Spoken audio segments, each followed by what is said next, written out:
شروع کرتا ہوں اللہ کے ببرکت نام سے جو نہایت رحم کرنے والا ہے۔ حضرت صفیہ نے کہا کہ میں اپنے بھائی کی لاش دیکھ کر انتہائی صبر اور ہمت سے کام لوں گی۔ ایک اور آواز گونجی، میرے چچا حمزہ نے قرابت کا حق ادا کیا اور نیک اعمال کرنے میں سبقت لے گئے۔ یہ وہ جملہ ہے جسے نبی کریم صلی اللہ علیہ وآلہ وسلم، آقائے دو جہاں حضرت محمد مصطفیٰ صلی اللہ علیہ وآلہ وسلم اکثر دہرایا کرتے تھے۔ حضرت حمزہ رضی اللہ تعالیٰ عنہ کی شخصیت کی گہری تاثیر اور مقبولیت اس قدر زیادہ تھی کہ صحابی اپنے بچوں کے نام ان کے نام سے معصوم کرتے تھے۔ ناظرین گرامی، سوال تو یہ ہے کہ اتنے بلند مرتبہ اور نامور اسلامی شخصیت کی آخر 2 دفعہ قبر کیوں کھولی گئی؟ یہ تو سب جانتے ہیں کہ پیارے آقا محمد مصطفیٰ صلی اللہ علیہ وآلہ وسلم اپنے چچا سے بے حد محبت کیا کرتے تھے۔ ایک دفعہ ایک صحابی بارگاہ رسالت میں حاضر ہو کر عرض کرنے لگے، میرے ہاں لڑکے کی ولادت ہوئی ہے، میں اس کا کیا نام رکھوں؟ تو رحمت عالم صلی اللہ علیہ وآلہ وسلم نے ارشاد فرمایا، لوگو مجھے اپنے چچا حمزہ سے محبت ہے، لہٰذا انہی کے نام پر اپنے بچوں کا نام رکھو۔ نبی آخر الزماں حضرت محمد مصطفیٰ صلی اللہ علیہ وآلہ وسلم کی ولادت سے 2 سال پہلے آپ کے چچا اور رضائی بھائی سید الشہداء شیر خدا حضرت سیدنا حمزہ بن ابو مطلب پیدا ہوئے۔ آپ کی کنیت ابو امارہ تھی۔ آپ نہایت حسین، دبلے پتلے، چوڑی چھاتی اور دراز قد تھے۔ آپ اپنے بھتیجے حضرت محمد صلی اللہ علیہ وآلہ وسلم سے بے پناہ محبت کرتے تھے، ان کی حفاظت میں پیش رہتے، بلکہ اگر یہ کہا جائے کہ ان کے سامنے ہوتے ہوئے کسی کافر کی جرأت نہ ہوتی کہ نبی کریم صلی اللہ علیہ وآلہ وسلم کے خلاف کوئی نازیبا لفظ بھی بول دے۔ اس طرح اعلان نبوت کے 6 سال گزر چکے تھے کہ ایک دن کوہ صفا کے قریب ایک باندی نے آپ کو شکار سے واپسی پر روکا اور کہنے لگی، اے ابو ہمارا، کاش آپ پہلے آ جاتے۔ تھوڑی دیر پہلے ہی ابو جہل نے آپ کے بھتیجے محمد کو گالیاں نکالی ہیں اور ہاتھا پائی بھی کی، لیکن محمد صلی اللہ علیہ وآلہ وسلم نے کوئی جواب نہیں دیا اور چلے گئے۔ یہ سنتے ہی آپ جوش میں آ گئے، تیزی کے ساتھ خانہ کعبہ کی طرف بڑھے، بغیر کسی اور طرف متوجہ ہوئے سیدھا ابو جہل کے پاس گئے اور جاتے ہی اس کے سر پر زور سے اپنی کمان مار دی۔ ابو جہل کے سر سے خون کا فوارہ نکل پڑا اور ساتھ ہی فرمانے لگے، آج سے میرا دین وہی ہے جو میرے بھتیجے محمد صلی اللہ علیہ وآلہ وسلم کا ہے۔ اگر کسی میں طاقت ہے تو مجھے روک کے دکھائے۔ آپ مدینہ تشریف لائے تو اسلامی لشکر کے پہلے علم بردار بنے۔ 2 ہجری میں ہونے والی پہلی جنگ میں آپ نے بے شمار کافروں کو جہنم واصل کیا۔ مکہ کے مشہور جنگجو اور پہلوان عتبہ کو حضرت حمزہ نے ایک ہی وار میں ختم کیا، جس کے بعد پورے عرب میں حضرت حمزہ رضی اللہ تعالیٰ عنہ کی دھاک بیٹھ گئی۔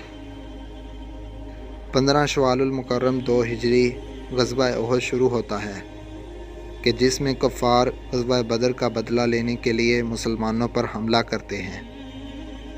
ان کا سب سے بڑا مقصد حضرت حمزہ کو شہید کرنا ہے، کیونکہ جتنا نقصان غزوہ بدر میں کفار مکہ کو انہوں نے دیا اور کوئی نہ دے سکا۔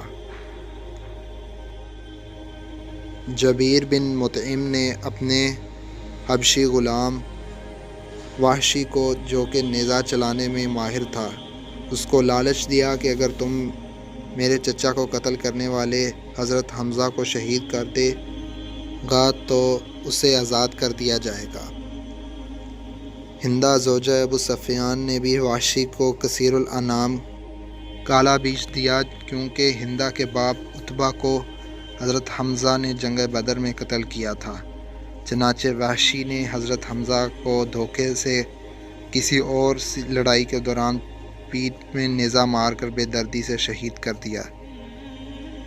یہ سارا واقعہ اسی طرح بخاری اور مسلم میں روایت ہوا ہے۔ حضرت حمزہ کے پیٹ چاک کر کے ان کا کلیجہ نکال کر ہندہ نے چبایا، پھر ہندہ نے کافر عورتوں کے ساتھ مل کر حضرت حمزہ رضی اللہ تعالیٰ عنہ کے کان اور ناک کاٹ کر انہیں لڑی میں پرو کر ان کے کڑے بازو بند اور پائزیب بنائے اور انہیں پہن کر مکہ میں داخل ہوئیں۔ جب نبی کریم صلی اللہ علیہ وآلہ وسلم نے حضرت حمزہ کے جسم کو دیکھا تو آپ صلی اللہ علیہ وآلہ وسلم رونے لگے۔ آپ کے کٹے ہوئے جسم کو دیکھ کر شدت غم سے آپ صلی اللہ علیہ وآلہ وسلم کی آواز بلند ہوئی اور فرمایا، حمزہ سید الشہداء ہیں۔ مسلمانوں، ذرا ایک دفعہ اس منظر کو سامنے لائیے کہ حضرت حمزہ کی بہن حضرت صفیہ کو پتہ چلا کہ ان کے بھائی شہید ہو گئے۔ وہ ان کو دیکھنے کے لیے آئیں تو حضور اکرم صلی اللہ علیہ وآلہ وسلم نے ان کو اپنے بھائی کا کٹا ہوا جسم دیکھنے نہ دیا۔ خیر، حضرت صفیہ کی لائی ہوئی چادر میں حضرت حمزہ کو کفن دیا گیا۔ چادر اس قدر چھوٹی تھی کہ سر ڈھانپتے تو پاؤں ننگے ہو جاتے تھے، اور اگر پاؤں ڈھانپتے تو سر ننگا ہو جاتا تھا۔ اللہ اکبر! حضور فرمانے لگے کہ سر کو ڈھانپ دیا جائے اور پاؤں پر گھاس ڈال دی جائے۔ حضرت حمزہ کی قبر کشائی کی پہلی روایت حضرت جابر نے بیان کی ہے کہ جسے امام مسلم اور بخاری نے بھی روایت کیا ہے۔ حضرت جابر فرماتے ہیں کہ جنگ احد کی 46 سال بعد معاویہ بن ابو سفیان کے دور حکومت میں انہوں نے ایک نہر احد کے مقام پر نکالنے کا حکم صادر کیا۔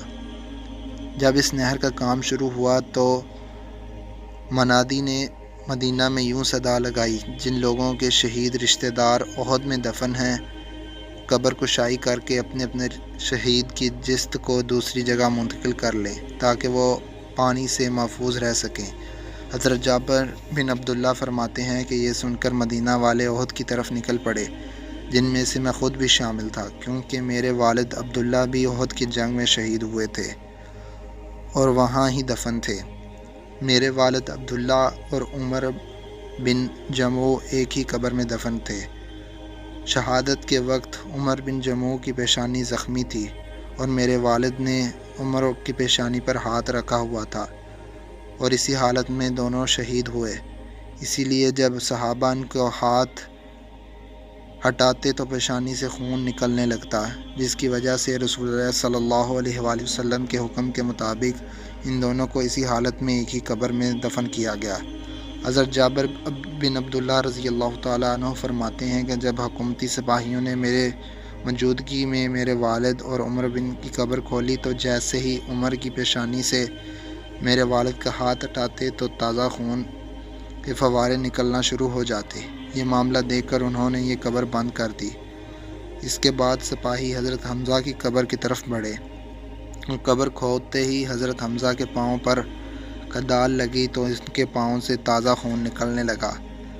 حضرت جابر روایت فرماتے ہیں کہ میں اس بات کا عینی شاہد ہوں کہ تمام شہداء کے جسم تر و تازہ تھے، اور حضرت حمزہ تو ایسے لگ رہے تھے جیسے سو رہے ہوں۔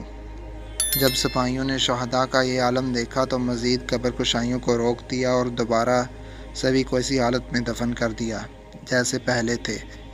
حضرت حمزہ کی دوسری دفعہ قبر کشائی ترک سلطان عبدالحمید ثانی کے دور میں انہوں نے 1904 میں کروائی، جب انہیں خواب میں یہ اشارہ ہوا کہ حضرت حمزہ کی جسم پر پانی موجود ہے۔ انہوں نے قبر کھدوا کر اس کے ارد گرد 25 فٹ گہرائی کی اور سیسہ پلائی دیواریں بنا دیں۔